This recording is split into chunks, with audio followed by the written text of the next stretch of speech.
Yes, ladies and gentlemen, y'all know what it is. Episode 88 of the Splash Cast, the pregame.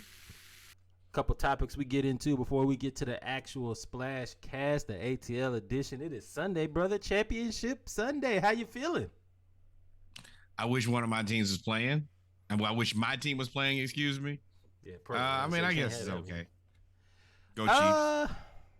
I'm about to say that's pseudo your team because of Jared. Like at the end of the day, for all the teams that Jared that could have played for him to go to the Chiefs was a very, very, very fortunate circumstance for you. Vikings, it was a good time. 49ers, it was a good time. Chiefs has been a good time. It has. So far, so good. It has. As we are watching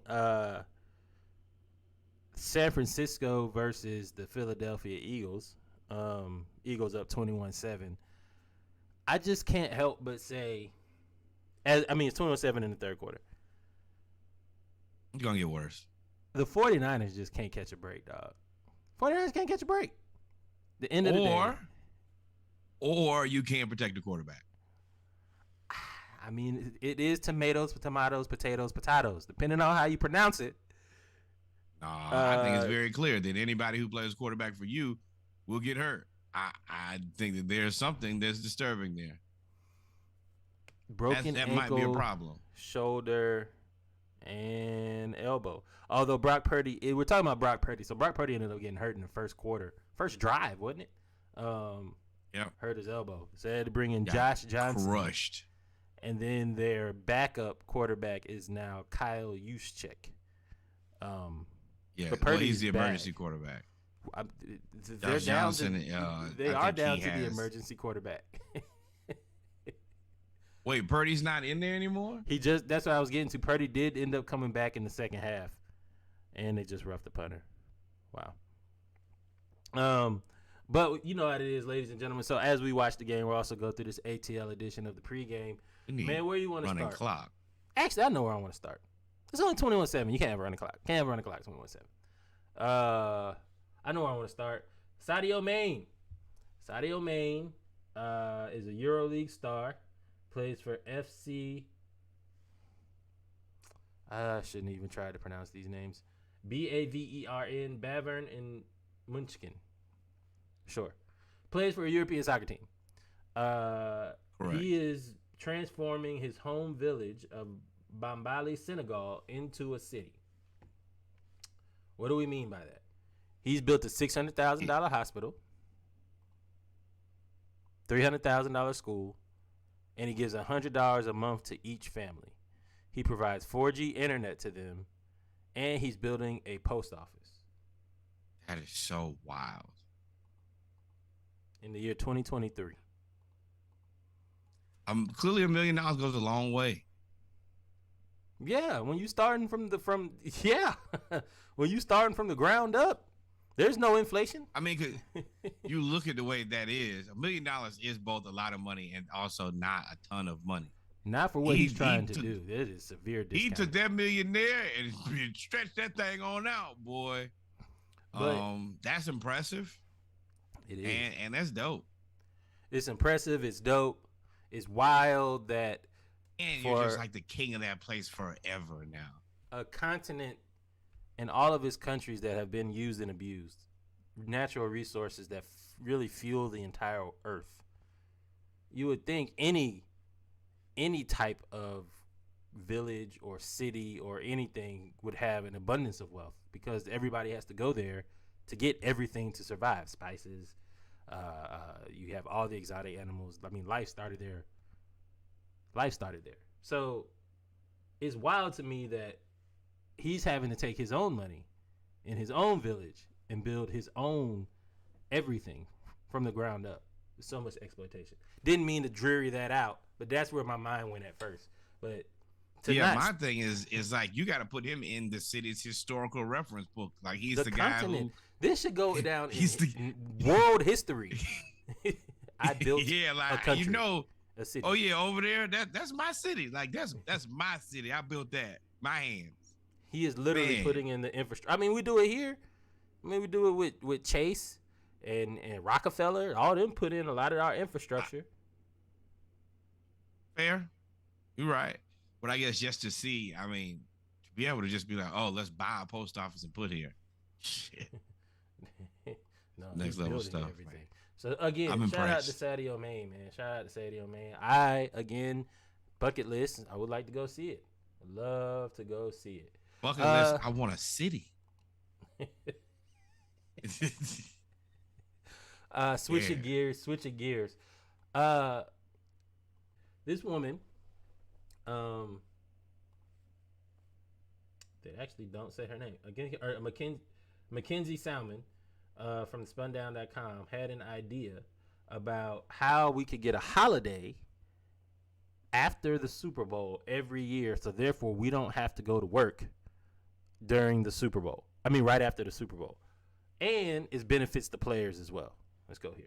Here's how the NFL can save Thursday Night Football and make the day after the Super Bowl a holiday with one quick fix. Add a second bye week to the regular season. By adding a second bye week, teams should only play their Thursday Night Football game after a bye to make sure they have proper rest for the game. So if a team has to play Thursday Night Football week 3, they get week 2 off, but will get their second bye later in the year to make it fair. Also, by making the season 19 weeks long, the playoffs start 1 week later in January, which means the Super Bowl would annually then be the third Sunday of February. And guess what's always the third Monday of February? President's Day, a federal holiday. You're welcome, NFL, and you're welcome, America.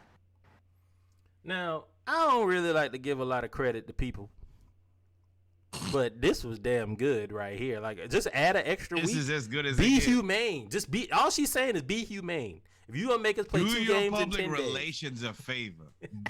And help yourself in the process. Be greedy.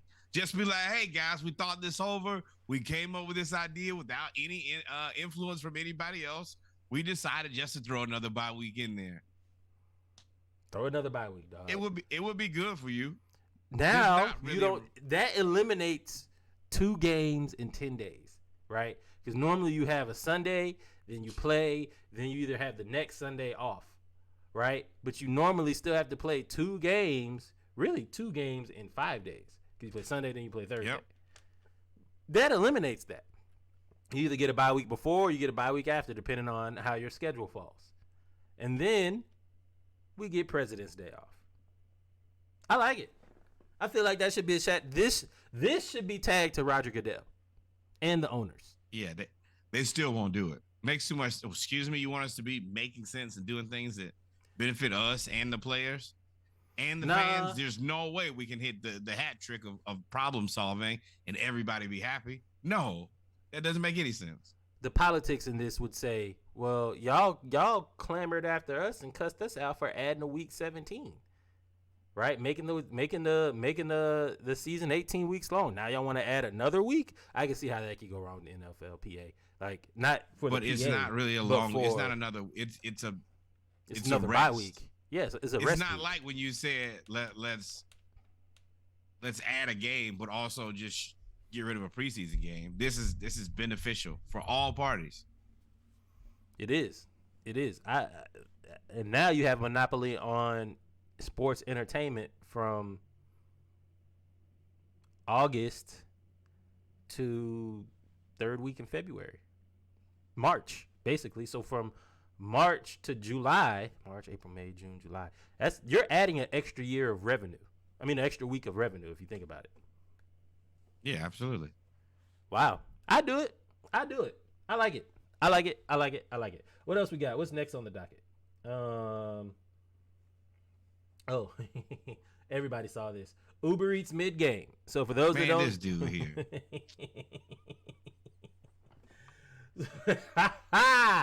So apparently at a this is when people should slap everything out of your hands. It was college basketball at a college basketball game. A guy showed up, or somebody ordered Uber Eats, and he walks. It's Duquesne, and he walks on. For those listening, he's walking on the court with Uber Eats. This has got to be a prank. During the game, like he walked on the court. I thought this was McConan. This is crazy. So first I'm off, still going up what on makes a Tuesday. what makes this crazy is that he got all the way there. That means he ain't had no ticket. He ain't had no nothing. And he just got all. No, they gonna let you in. You're gonna get in like that. Oh, I'm just here to deliver food, and you can tell he has the mindless, aimless look on his face where it's like, I think this. You can't tell me this isn't a prank.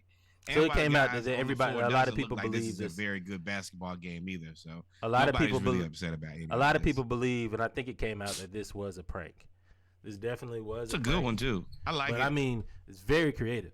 And he legit walked on the court during a basketball game. And I would probably say this is probably the most entertaining part of this game. I mean, it's Duquesne and somebody else. So we did not come here, in my Mike Tomlin voice, we did not come here to look at college basketball. A lot of 4-year players out there, boy. But that was funny, man. That was hilarious. Hopefully nobody tried. I don't know what else you could do. We've seen Peter run up there and get body slammed. We've seen Uber Eats now. I don't know what the next disruption is going to be. Didn't Peter glue himself to the floor too? Give us more content. Yep, right to the floor.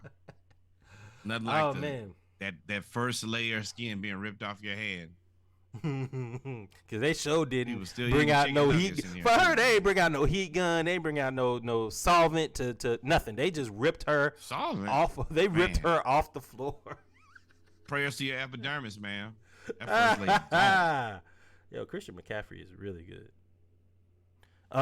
Yeah, unfortunately, he's on this team with no quarterback. Yep. Speaking of quarterbacks, steady stat. Speaking of not having a quarterback, boy, steady. Stetson Bennett has been known to live his life, meaning after the first national championship, if you remember, he showed up on Good Morning America the next day, stone cold drunk, at 7 a.m. in the morning. He was stone cold drunk. Looks like he was stone cold drunk last night when he got that public intox. After the second one, he was seen walking with a bottle of Hennessy. So, Steady Stat has been known to enjoy a beverage, as we say. Steady Stat turned down the Reese's Senior Bowl invitation to focus on the 2023 draft and go party. Now, not to go party. That was just a joke.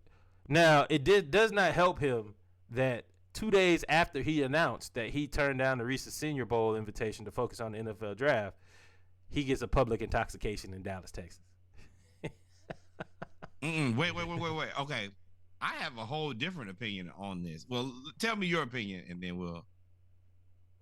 I just think it hurts him from the draft. I mean, listen, if I'm Stetson Bennett, and I know I'm gonna be at the most, Mel Kiper said 3rd round, and I think that is 3 rounds too high. But 5th round pick, why not? I mean, I'm gonna be a 5th round pick regardless. Go have fun. But it does hurt his draft stock. Undrafted free agent. But this makes perfect sense to me. I don't think if I'm Stetson Bennett, I'm not getting on the football field with guys who are not better than the guys who I typically play with. And I'm telling you right now, the UGA football team is better than the rest of you guys, so I will not grace your presence. You also cannot make me look as good as those guys did and get me invited to a Heisman.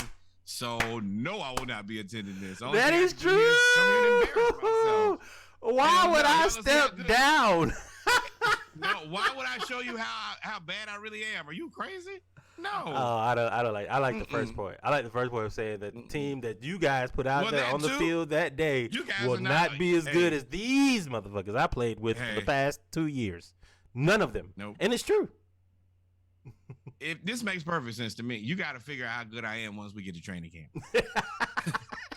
That's it. Gotcha. I got 2 national championships. I'm gonna get a call.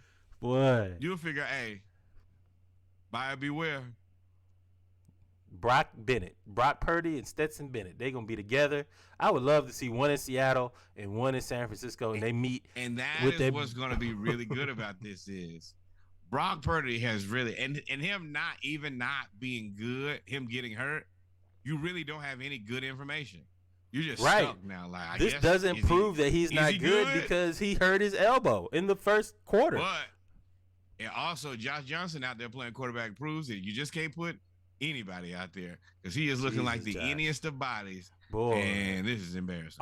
He's like 34 now. I mean, shout out to Josh Johnson because he's one of the few black quarterbacks that actually was a backup quarterback in the NFL for a decade. His whole career. For he his didn't whole play for career. 50 teams in 10 years. But he stayed in the league. League. He stayed in the league the whole time, man. Shout out to Josh. He played a couple of them XFL teams too. The Charleston. But he keeps getting called back, man. He keeps getting called back. You're right. Man, I take Josh Johnson over 10 to Peter, years man. of a check doing nothing because when the season roll around, you know he is not doing anything. Man, the Peter man threw 5 interceptions in one half and was able to start again in the NFL. I don't want to hear nothing. Oh, Joe Flacco started this year, so anything is possible. But Rod Steady out here living, though, Shawty. He's out here living. Yeah. It is what it is. And man. he's going to sham somebody into at least a good year or two of football. Brock, no, he ain't going to sham, man. He gonna get his way right on to the Chase Daniel. Doug Flutie? Chase Daniel? No, he not going to be Doug Flutie. Doug Flutie won a Heisman.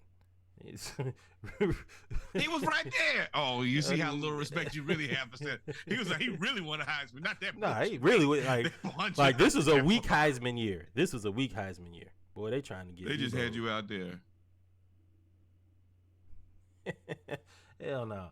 But all right, ladies and gentlemen, we come to the end of episode 88 of the Splashcast, the ATL edition. Wait. We also came to the end of the 49er season because it's over, baby. Yeah, it's a wrap. They got Ndamukong Suh out there playing. He wearing number 74. Hey. You know the game over with now. Yeah, hey, Sue. We're going to get these other guys' shoulder pads off. We need you to get out there and finish out this game. Yeah. You know, they ankles bad. You need to go on and get out there. Punish them. But all right, man, we're going to get right to the Falcons, Hawks, Dream, and Brave segment of ATL edition of episode 88 of the Splashcast. Y'all stay tuned. We'll be right back. This is the Splashcast weekly schedule. You can find us on Monday Night Raw. That is the Around the League edition where we cover all of the major leagues around the league. Tuesday is the ATL edition, Braves, Falcons, Hawks. Wednesday is when the playlist comes out. It's a Splashcast 24, 12, or 36 pack, just depending on the music. Thursday, for everybody who was not able to catch us live on Monday, they can catch up there on the Around the League edition. And then Saturday, of course, we bet beers for Saturday Morning Live. If you ever need to find us, we can be found at thesplashcast.com and, of course, via Instagram at thesplashcast.